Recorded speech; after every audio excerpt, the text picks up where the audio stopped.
Packages बनाने को बोला था। करना क्या है, एसआरसी मेन जावा पे जाओ, पहला राइट क्लिक करो, न्यू पे जाओ, क्लास बना लो एक।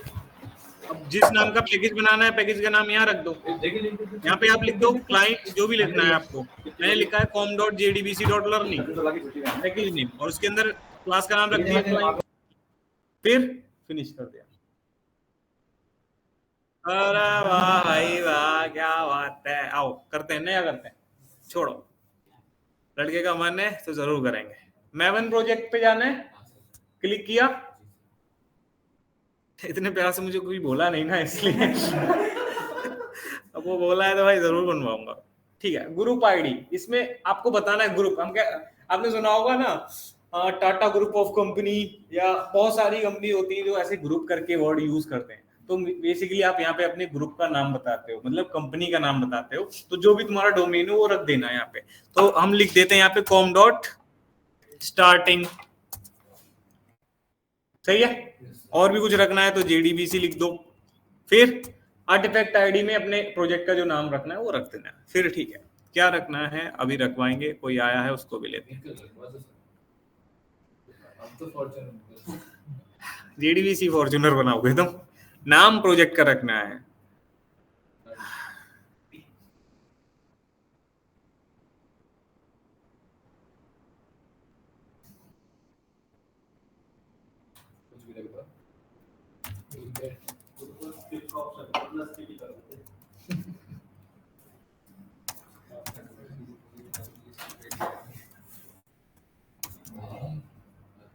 ठीक है, फिनिश। फिनिश का कुछ नहीं। और देखो यहाँ पे एक प्रोजेक्ट बन गया होगा, क्या बना है आओ पढ़ो। ठीक है, मानते हो ये बात, मानो फिर। ठीक है, तो भैया प्रोजेक्ट सेटअप नहीं आता करके हमने एक प्रोजेक्ट बनाया जिसमें आपको पता है मैवन प्रोजेक्ट है। मैवन हमें क्या देता है, डिपेंडेंसी मैनेजमेंट देता है। अगर डिपेंडेंसी लाके रखनी है, ऑटोमेटिकली वो डाउनलोड करके M2 फोल्डर के अंदर रख देता है। और अपने इस मैवन के अंदर आप अपने पूरा का पूरा प्रोजेक्ट का सेटअप कर सकते हो। जैसे बेसिकली बिल्ड टूल है ना, बिल्ड टूल है तो इसमें अपने सोर्स कोड रख सकते हो, टेस्ट वाले सारे कोड रख सकते हो। जितना टेस्ट केस लिखेगा एक टेस्टर जो भी होगा वो यहाँ पे लिख सकते हो आप। यहाँ पे अपना फ्रंट एंड वाला जो डेवलपर होगा वो भी अपना फाइल्स रख सकता है। सारा पूरा का पूरा एक बिल्ड टूल प्रोवाइड करता है मैवन, सही है ना। और मैवन को आप कोई भी मैवन के थ्रू कोई भी प्रोजेक्ट है ना, उसको आप एक्सट्रैक्ट करके एक जार बना सकते हो, कंप्रेस कर लो या कुछ भी कर लो, एक जार में कन्वर्ट कर सकते हो, या वेब एप्लीकेशन है तो वार में कन्वर्ट कर सकते हो। जार सर क्या होती है, यानी जावा आर्काइव फाइल होती है, याद करो। तुम डेली जार ही तो यूज कर रहे हो सर। जावा का हमने हेलो वर्ल्ड प्रोग्राम बनाया था, वहां पे कहाँ जार यूज हो गई, हम बताते हैं कहाँ पे यूज हो गई। क्लास बनाया, क्लास कीवर्ड कहाँ रखा हुआ है, तुमने बनाया क्लास कीवर्ड? नहीं। पब्लिक कीवर्ड तुमने बनाया? नहीं। स्टैटिक तुमने बनाया? नहीं। सब किसने बनाया? जावा। प्रिंट एलन फंक्शन कॉल किया, तुमने बनाया? नहीं। कॉल किया किसने बनाया? जावा ने। कहाँ? प्रिंट स्ट्रीम के अंदर। किधर रखा हुआ है सर प्रिंट स्ट्रीम? एक पैकेज के अंदर। पैकेज कहाँ रखे होते हैं? पैकेज जार फाइल के अंदर, जिसे आप लाइब्रेरी कहते हो। कर रहे हो ना जार यूज। फिर सर हमने क्या पढ़ा? हमने कहा MySQL पढ़ा। MySQL के लिए आपको एक कनेक्टर चाहिए था, वो भी क्या था? Jar file.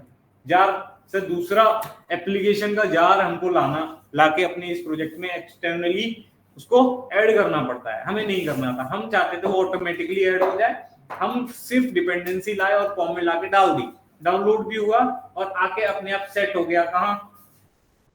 आपके इस प्रोजेक्ट के अंदर मैवन डिपेंडेंसीज करके एक अपने आप से एक फोल्डर बन जाता है जिसके अंदर वो सारी डिपेंडेंसी आ जाती है। डिपेंडेंसी क्या होती है? Nothing but jar files. यही है ना जार। बहुत अच्छे।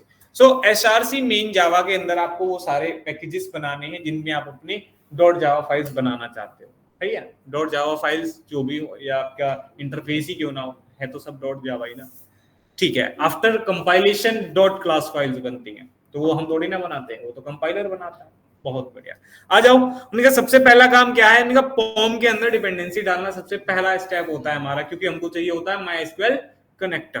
तो इधर आएंगे, वर्जन के नीचे आके प्रोजेक्ट से जस्ट पहले लिखेंगे डिपेंडेंसीज। जितनी भी डिपेंडेंसीज डालनी है आपको डिपेंडेंसीज टैग के अंदर ही डालोगे। इधर सर डिपेंडेंसी हम कहां से लाएंगे? मैवन रिपोजिटरी सेंट्रल से वहीं से लाए थे और वहीं से लाके हमने इसमें डाली थी। अब मैं वहां तो नहीं जा रहा दोबारा, इधर डाली थी ना ये फॉर्म के अंदर, यही है वो डिपेंडेंसी, कॉपी कर लो, बन गया, इधर लाके पेस्ट कर दिया। सर अब इनफ को ज्वाइन कर लीजिए।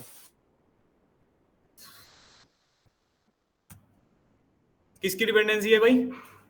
MySQL कनेक्टर की डिपेंडेंसी। जैसे ही मैंने सेव पे क्लिक किया डाउनलोडिंग चली थी यहाँ पे, फिर देखो यहाँ पे मैवन डिपेंडेंसी फोल्डर आ गया MySQL कनेक्टर, हमको कुछ नहीं करना पड़ा। सर ये फिजिकली कहाँ स्टोर होगा? मैंने कहा आपके वर्क स्पेस के अंदर M2 नाम का फोल्डर होता है, वहां स्टोर होगा। बढ़िया, फिर ठीक है। अब क्या करना है? सर कुछ नहीं, अपने बिजनेस लॉजिक पे ध्यान दो, ये रहा ना मैवन डिपेंडेंसी। सर SRC मेन जावा में हमने कुछ लिखा नहीं है, क्या करना है? उनका पैकेज बनाना सबसे पहले। तो चलो आप क्लास के साथ भी पैकेज बना सकते हो जो मैं बनाता हूं। अगर आपको नहीं बनाना तो आप सीधा यहाँ पे पैकेज पे भी क्लिक कर दो, किस नाम का बनाना है उस नाम का पैकेज बना लो। सबसे पहले उन्होंने कहा, हमने लिखा था com डॉट सिर्फ JDBC लिखता हूं मैं, ठीक है। इसमें क्लाइंट वाला आएगा तो आप डॉट क्लाइंट भी लिख लो। चलो फिनिश कर दिया, एक पैकेज बना। सर सारे पहले मैं पैकेज ही बनाऊंगा। और कौन से पैकेज बनाने हैं सर? उन्होंने कहा एक पैकेज बनाना है जिसमें डेटाबेस मैनिपुलेशन होगी, एक पैकेज बनाना है जिस डेटा पे आप मैनिपुलेशन करोगे। तो हमने एम्प्लॉय का डेटा मैनिपुलेट किया था ना, तो एक तो होगा मॉडल या एंटिटी पैकेज, एक होगा डाओ पैकेज। डाओ कौन सा पैकेज होता है? उन्होंने कहा डाओ वो पैकेज होता है जिसके अंदर हम डेटाबेस मैनिपुलेशन वाली क्लासेस बनाते हैं। सही है ना? तो ठीक है, जो मन करे पहले बना लो, बट हमेशा स्टैंडर्ड कहता है कि आप बेस पैकेज एकदम सेम रखो। बेस पैकेज कितना? com.jdbc, इसमें भी है, इसमें भी स्टार्टिंग वहीं से करेंगे, com.jdbc। सर ऐसा नहीं करा तो कोई एरर आएगा? नहीं आएगा, बट स्टैंडर्ड यही है तो आप भी फॉलो कर लो। तो मैंने लिखा com.jdbc। आगे आगे हमने कहा सर एनडीडी बनाना था। क्यों बना रहे हो सर एनडीडी? हमने कहा क्योंकि आगे चल के हाइबरनेट वगैरह यूज करेंगे, वहां पे हम एक मॉडल ऑब्जेक्ट को एंटिटी ऑब्जेक्ट ही कहते हैं, और उसके लिए इन्होंने एनोटेशन भी एंटिटी नाम से ही बना रखी है, इसलिए मीनिंगफुल लगता है ये, इसलिए हम एंटिटी रख लेते हैं। रख लिया, दो पैकेज बन गए। तीसरा पैकेज किस लिए बनाना है? अलग अलग फोल्डर ही तो बना रहे हैं हम। क्यों बना रहे हैं? क्योंकि सर हम अपनी हर एक क्लास जैसा वो ऑपरेशन करेगी वैसा मैं उसी पैकेज में रखूंगा उस क्लास को। जैसे मैंने बोला था अलग अलग पिक्चर्स हो तो अलग अलग फोल्डर में डालते हो फोटोज, सर गोवा की हैं तो गोवा वाले फोल्डर में डालेंगे जिससे इजी एक्सेस हो जाए। वैसे ही डेटाबेस मैनिपुलेशन वाली जो भी फाइल्स होंगी डाओ पैकेज में डालेंगे। सही है? तो हम फिर गए न्यू पे, जाके एक और पैकेज बनाया, पैकेज क्लिक, क्या है? com.jdbc। फिर लिखना है डाओ, और ध्यान रखना पैकेज का नेमिंग कन्वेंशन स्मॉल इनिशियल्स में होता है, सिर्फ स्मॉल, कोई भी कैपिटल लेटर यूज नहीं करना। डन है? फिनिश कर दिया, तीनों बन के रेडी है। क्या करें? सबसे पहले सर मेन बना लेते हैं। चलो बना लेते हैं क्लाइंट के अंदर। तो सर सबसे पहले क्लाइंट जो जावा क्लास बनाएंगे, पहली क्लास आ गई, क्लास का नाम भी क्लाइंट रख लिया। नेमिंग कन्वेंशन क्लास का क्या है? पहला लेटर कैपिटल कर दो, डन है। मेन हमने चेक कर लिया, बन के आ गया, इतना लॉजिक लिख दिया। उसके बाद सर अब हमें क्या करना है? उनका एम्प्लॉय बनाना है, एम्प्लॉय की ऑब्जेक्ट हम यहाँ बनाएंगे और यहाँ से हम सीधा परसिस्ट कराने की कोशिश करेंगे। ठीक है, आओ ध्यान से देखते रहना है भाई, है ना? आई थिंक ये लास्ट होगा, बताना। ठीक, सो हमने बोला भाई एनडीटी बनाते हैं एक जिसको हमें परसिस्ट कराना है। उस एनडीटी का नाम क्या रखा था? एम्प्लॉय। ये रही वो एनडीटी। इसके अंदर क्या रखने हैं? निका प्राइवेटली डिक्लेयर करो, इनकैप्सुलेटेड क्लास बनानी है, POJO class, plain old Java object class, जिसके सारे फील्ड प्राइवेट होंगे, गेटर, सेटर और कंस्ट्रक्टर विद स्ट्रिंग बनाना होता है। ठीक है, क्या रखा था? स्ट्रिंग नेम रख लिया था। अब स्ट्रक्चर ही तो समझ रहे हैं तो दो बना लेते हैं बस, नेम जेंडर। सही है? दोनों के लिए क्या करना है? सबसे पहले टू स्ट्रिंग बना लो, फिर सर गेटर सेटर बना लेना। टू स्ट्रिंग क्या करेगा? सारा कंटेंट प्रिंट करवाने का काम कर देगा। फिर गेटर सेटर इधर आए, सोर्स में गया, जनरेट करवाया किसको? Getter and setter, select all किया, दोनों getter and setter publicly define कर दिए। फिर कंस्ट्रक्टर बना लेते हैं, पैरामीटराइज्ड भी और नॉन पैरामीटराइज्ड भी। क्यों? क्योंकि सर कोई बंदा अगर चाहे तो पैरामीटर के थ्रू भी अपना ऑब्जेक्ट बना सकता है, साथ के साथ इनिशियलाइजेशन हो जाएगा। और कोई चाहता है नो, क्या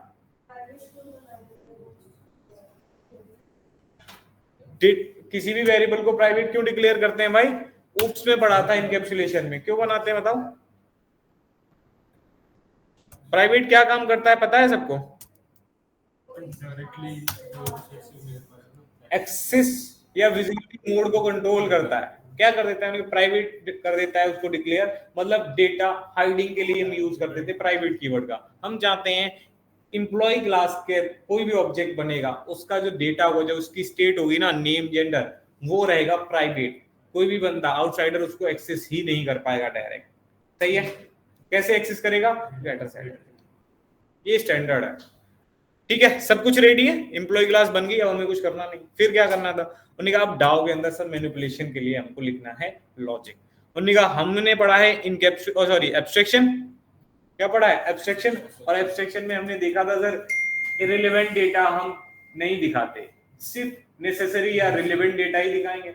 हम सिर्फ इतना बताना चाहते हैं, कोई भी बंदा आएगा हम बताएंगे उसको, एक इंटरफेस बना के उसको बता देंगे हम इतनी फंक्शनलिटी इंप्लीमेंट करने वाले हैं डेटाबेस मैनिपुलेशन के लिए, जितनी फंक्शनलिटी आपको रखनी है। तो उस नाम का एक इंटरफेस बना लो, सारे एब्स्ट्रैक्ट टाइप के मेथड बना लो, और उस इंटरफेस को आप एक IMPL क्लास में जाके इंप्लीमेंट कर दो, तो आपको सारे मेथड फिर ओवरराइड करके लॉजिक लिखना ही पड़ेगा, लिखना पड़ेगा। तो इससे क्या होगा? उनके जितने आपने मेथड डिफाइन किए, सबसे पहले तो सर कॉम्प्लेक्सिटी दूर हो जाएगी, रीडेबिलिटी मेंटेन होगी। सबसे पहले क्या करा? इंटरफेस बना लेते हैं। चलो किस नाम से? उनका एम्प्लॉय डाउ नाम से। क्लास नेम है ना, कैपिटल से स्टार्ट करेंगे। इंटरफेस नेम है ना, कैपिटल से स्टार्ट करेंगे। डन है, फिनिश किया, इंटरफेस बन गया। करना क्या है? एब्स्ट्रैक्ट टाइप के जितने भी फंक्शनलिटी आप बनाना चाहते हो अपनी डेटाबेस के मैनिपुलेशन के लिए, वो सारे फंक्शंस यहां बता दो। सबसे पहले उन्होंने कहा पब्लिक वॉइड, क्या बनाया था? Save employ. और एम्प्लॉय सेव करना है, वो ऑब्जेक्ट भी तो पास करना पड़ेगा ना भाई। तो अब एम्प्लॉय सर कहां रखा हुआ है? एम्प्लॉय का क्लास adbc.ndd पैकेज के अंदर। तुम एक्सेस कहां करना चाहते हो? डाओ के अंदर। हो पाएगा क्या? नहीं हो पाएगा। तो करना क्या है? उनके बस एक ही तरीका, इंपोर्ट करो, यूज करो। हो गया, इंपोर्ट यूज हो रहा है। डन। जितने भी फंक्शंस बनाने हैं, क्या कोई आना चाह रहा है? प्रणीत, और तो कोई नहीं है ना? ठीक है। दूसरा जो मेथड बनाना चाह रहे हो तुम, अपडेट एम्प्लॉय। तीसरा जो बनाना चाह रहे हो डिलीट, तो डिलीट बना लो। फिर लिस्ट या फिर शो या फिर प्रिंट एम्प्लॉय, जो तुम्हारा मन करे वो मेथड का नाम लिख दो। लिस्ट थोड़ा अच्छा लगता है। फिर हमने बोला था सर्च करना है employ, get employ by ID करके एक मेथड बनाया था, तो हम एक गेटर बना लेते हैं, get employ by ID. Sir list employ में भी ऑब्जेक्ट पास करना है। लिस्ट एम्प्लॉय में कोई ऑब्जेक्ट क्यों पास करना है? हम तो सारे एम्प्लॉय प्रिंट करा रहे हैं, वो तो खुद ही करेगा। हमें तो स्टार लगाना है ना, कोई कंडीशनली कुछ नहीं करना, नहीं भेजेंगे। डिलीट करना है एम्प्लॉय, तो डिलीट एम्प्लॉय को करने के लिए क्या हमको कोई भी पूरा ऑब्जेक्ट पास करने की जरूरत है, या सिर्फ आईडी दे दें? आईडी बेसिस पे डिलीट कराएंगे क्योंकि वही यूनिक होती है। तो हम यहाँ पे क्या करेंगे? मैंने कहा आईडी देंगे इंटीजर टाइप में। फिर अपडेट एम्प्लॉय, सर उसमें तो ऑब्जेक्ट पास करना पड़ेगा। जो ऑब्जेक्ट अपडेट कराना चाहते हो पूरा ऑब्जेक्ट कर दो, जो सेव कराना चाहते हो उसका पूरा ऑब्जेक्ट पास कर दो। सब सही है। गेट एम्प्लॉय बाय आईडी, यहाँ भी आईडी ही देनी पड़ेगी, तो यहाँ पे इंट आईडी कर दो। अगर वो भी रखना है एम्प्लॉय तो रख लो, फिर e.get id करके आप करवा सकते हो जो तुम्हें करवाना, बट हम ऐसा नहीं करेंगे। अब देखो इस इंटरफेस को अगर हम देखें, कोई भी बंदा आगे, अगर आप कोर जावा पढ़ के आए हो ना, तो तुम्हें देख के ही समझ में आ जाएगा ओ क्या करना चाहते हैं। देखो कुछ नहीं सर, ऐसा 5 मेथड बनाए हैं, पांचों वेबसाइट टाइप के हैं। इसका मतलब इसको देख के लग रहा है कि अब जो भी इसको इंप्लीमेंट करेगा ना, वो डेटाबेस में सेव एम्प्लॉय मतलब इंसर्ट वाला लॉजिक लिखेगा, अपडेट एम्प्लॉय में अपडेट वाला लॉजिक लिख देगा, डिलीट एम्प्लॉय में डिलीट वाला लॉजिक लिख देगा, लिस्ट एम्प्लॉय में एम्प्लॉय प्रिंट करा रहा होगा। एस लगाना है, एम्प्लॉइज मीनिंगफुल रहेगा। लिस्ट एम्प्लॉइज, फिर गेट एम्प्लॉय बाय आईडी। तो इससे समझ में आ रहा है ना, फुल एब्स्ट्रैक्शन है, 100% एब्स्ट्रैक्शन। सर लॉजिक कुछ नहीं, कैसे करके लाएगा हमें पता नहीं है, बस इतना पता है कि ये सारे काम होने वाले हैं, तो इसलिए हम इसको बना दिए। क्या होता है, उन्होंने कहा हम डायरेक्ट बना लेते तो उन्हें डायरेक्ट भी बन सकता था, बट अब उसको देखने हैं कितने फंक्शन बनाए हैं, हर एक फंक्शन में 200 लाइन का कोड लिखा है, 10 फंक्शन थे, कितना हुआ 2000 लाइन का कोड, अब स्कोर करेगा, अब 200 लाइन का जब कोड निकल जाएगा तब उसे दूसरे फंक्शन का नाम दिखाई देगा, रीडेबिलिटी बनेगी क्या, नहीं ना, इसलिए हमने करा है एब्स्ट्रैक्शन, दिख रहा है ना, रीडेबिलिटी बनी है, एब्स्ट्रैक्शन हो रहा है, मजा आ रहा है देखने में। स्टैंडर्ड भी यही कहता है, जावा का स्टैंडर्ड यही कहता है, और आगे चल के जो जितने भी तुम इंटरफेसेस देखो, जितने भी आगे फ्रेमवर्क्स पढ़ोगे, सब में यही मिलेगा, इंटरफेसेस मिलेंगे, उनका इंप्लीमेंटेशन देने वाली कोई IMPL क्लास होगी।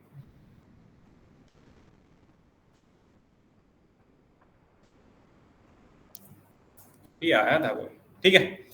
अब एम्प्लॉय डाओ का इंप्लीमेंटेशन देना है तो क्लास का नाम भी क्या होगा, एम्प्लॉय डाओ IMPL रख लेते हैं, इंप्लीमेंटेशन देंगे ना, तो अब हम इसी पैकेज के अंदर एक क्लास बनाएंगे, क्लास का नाम क्या होगा, एम्प्लॉय डाओ IMPL, डन है, फिनिश करते हैं। अब भाई ये हो जाता है, कितना मीनिंगफुल है, एम्प्लॉय डाओ IMPL, पढ़ के ही समझ में आ रहा है इस क्लास का नाम कि एम्प्लॉय डाओ का इंप्लीमेंटेशन देने वाली कोई क्लास है। बढ़िया, इधर आए सर, इधर आके देखते हैं, अभिषेक सिंह आने की कोशिश कर रहा है, डन है।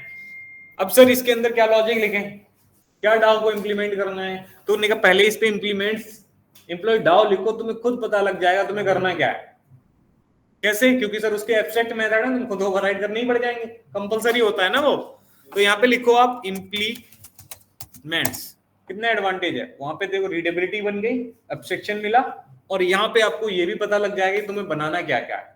मैंने एक स्ट्रक्चर बना के रेडी कर दिया, जितनी भी क्लासेस होंगी जो इंप्लीमेंट करना चाहती हैं डाओ वाली फंक्शनैलिटी, मेरे इंटरफेस को बस वो इनहेरिट करें, अपने आप उनको पता लग जाए कितने मेथड इंप्लीमेंट करने होते हैं, 5-6 मेथड जितने भी होंगे, बोलेगा you must inherited all abstract method, करना पड़ेगा, मस्ट हो जाता है। तो हमने लिखा एम्प्लॉय डाओ, जैसे ही इतना लिखा देखो एरर आया, बोल रहा है ना 5 मेथड को करो भैया ओवरराइड, अदरवाइज नहीं चल पाएगा, क्योंकि ये क्लास एब्स्ट्रैक्ट क्लास थोड़ी ना है, अगर आपको बचना है तो क्या लिखो, यहाँ एब्स्ट्रैक्ट बना लो, इसको एब्स्ट्रैक्ट बनाया तो इसका भी ऑब्जेक्ट नहीं बनेगा, डन है।